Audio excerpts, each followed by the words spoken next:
السلام عليكم.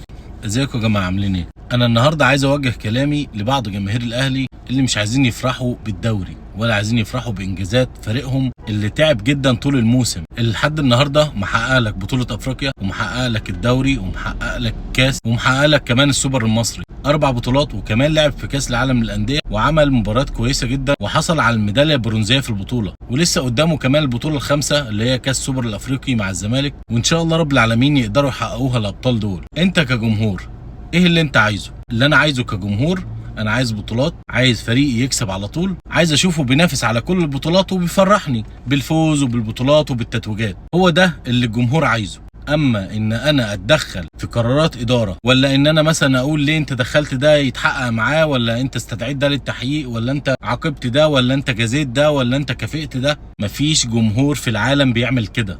انا بتكلم عن بعض الجماهير مش كل الجماهير، لان جمهور الاهلي جمهور واعي جدا وعنده مصلحه فريقه هي الاهم، واحنا كلنا ماشيين بمبدا الاهلي فوق الجميع، الاهلي اولا ثم ياتي من بعد منه الجمهور والاداره الفنيه واللاعبين وكل اللي انت عايزه. فاللي انا بشوف اليومين دول حاجه غريبه جدا ومش متعودين عليها كجمهور الاهلي. انت في مباراه حسم الدوري اللي هو دوري صعب جدا على فريقك، دوري اللعيبه دي اتفحتت واتردمت فيه، وانت كمان كجمهور اتعذبت واتمرمطت فيه لان انت مع فريقك، فنيجي بقى في اليوم المهم ده يوم التتويج بالدوري نقعد بقى احنا نشتم في لعيبتنا ونقعد نشتم في الاداره؟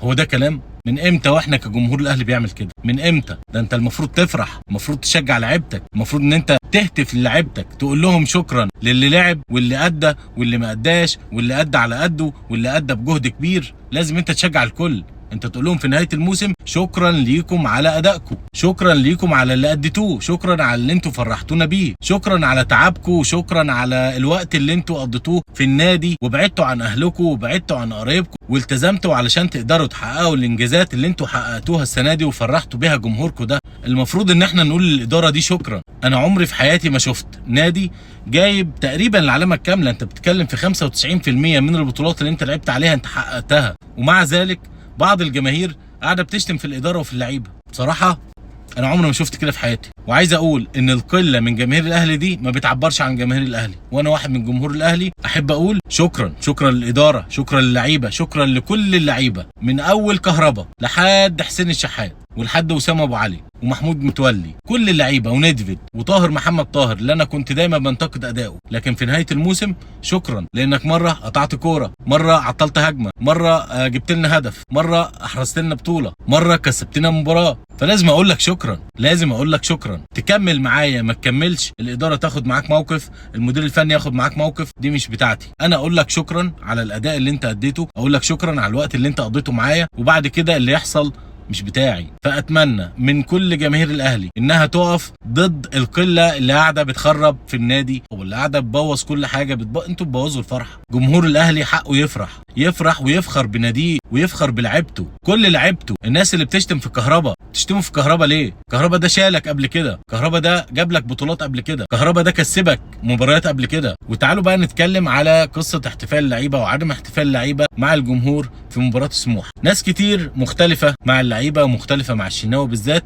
ان هو قال للعيبه يلا على اوضه اللبس ودخلوا احتفلوا في اوضه اللبس. الناس بتتكلم ان هو كان عامل اعتبار للاعيبه المنتخب وان المنتخب كان خسران وبتاع وكلام من ده، ما ينفعش نحتفل، وانا مش مع الراي ده لان هم دخلوا احتفلوا في اوضه اللبس. وناس تانية بتقول لك لا لازم يروح يحتفل مع الجمهور. انا رايي انه مش لازم يحتفل مع الجمهور. الجمهور لما يكون بيشتم وبيسب في الاداره وبيغلط فيها عمال على بطال، والاداره دي واللعيبه دي جايبه له كل البطولات، يبقى الفئه القليله اللي موجوده في الملعب دي ما تستحقش ان اللعيبه تروح له، وما اسموش جمهور الاهلي. محدش يحتكر اسم جمهور الاهلي على نفسه ولا على فئه، لان ده مش جمهور الاهلي كله. جمهور الاهلي اللي احنا نعرفه اللي بيحترم لعيبته، جمهور الاهلي اللي بيحترم ادارته، جمهور الاهلي اللي لما بينتقد بادب، ما بيجرحش في لعيبته وبيقف جنبهم لحد اخر لحظه. هو ده جمهور الاهلي. محدش يقول لي ان جمهور الاهلي غير كده، محدش يقول لي ان جمهور الاهلي بيشتم لعيبته وانه بيشتم ادارته وهي اصلا محققه كل البطولات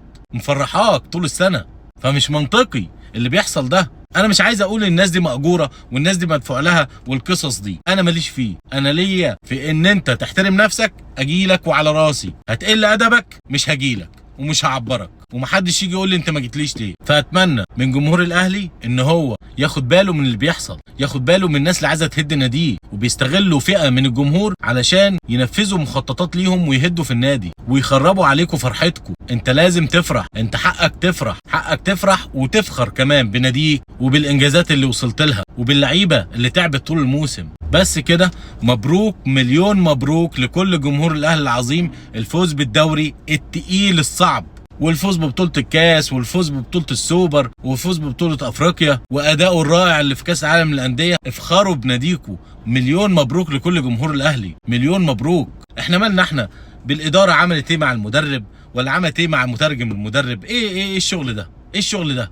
احنا مالنا احنا؟ ما تروح انت يا سيدي بقى تدير، طالما انت عايز تتكلم في كل حاجه.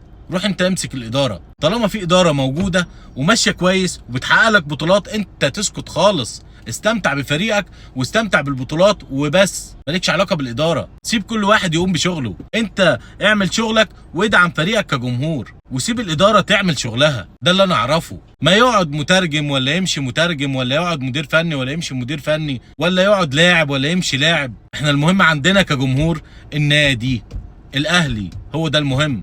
وطالما الاهلي بياخد بطولات والدنيا تمام يبقى زي الفل. شابوه شابوه شابوه للكل. فوقوا يا جماعه، فوقوا فوقوا واعرفوا اللي بيحصل حواليكم، وما تخلوش حد ينغص عليكم فرحتكم. انتوا ابطال الدوري، انتوا ابطال افريقيا، انتوا ابطال الكاس، وان شاء الله قريبا هتبقوا ابطال السوبر الافريقي. بس لحد كده انا خلصت كلامي. نشوفكم ان شاء الله في فيديوهات تانية، وباذن الله رب العالمين المكسب والفوز والتتويجات للاهلي العظيم.